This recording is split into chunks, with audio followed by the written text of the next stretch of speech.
mukiza wacu, ntihari kubaho gucungurwa kubw'igitambo kizima kitagira inenge cy'umwana w'Imana.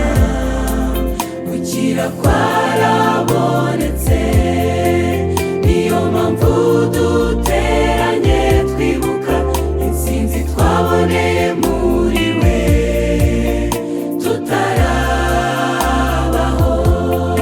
Yesu niwe funguro, umubiri n'amaraso ye gusa nibyo dukesha gucungurwa, niwe bugingo.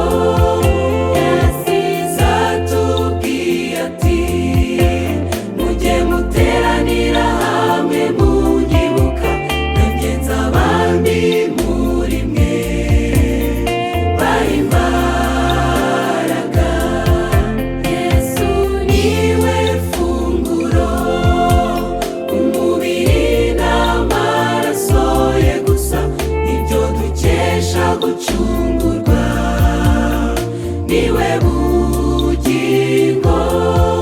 Yasize atubwiye ati mujye muteranira hamwe munyibuka, nanjye nzabandi muri mwe bahimbaraga.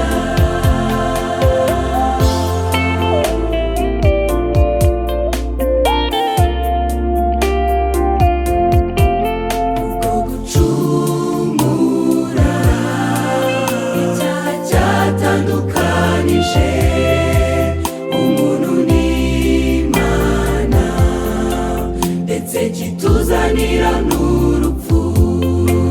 Umuntu umwe gusa niwe wakoze iryo shyano rigwira isi yose, maze yuzura mu mubabaro.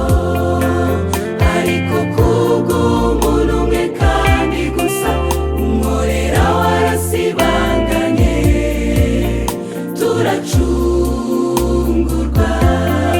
Yesu niwe funguro, umubiri n'amaraso ye gusa nibyo dukesha gucungurwa, niwe bugingo.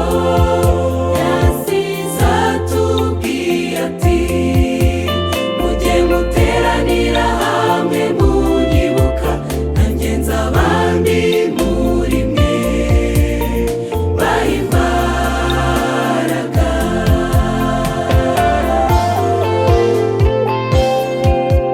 nawe yarabyivugiye ati ninjye mutima w'ukuri, soko y'amazi y'ubugingo, umjya ntazasonza.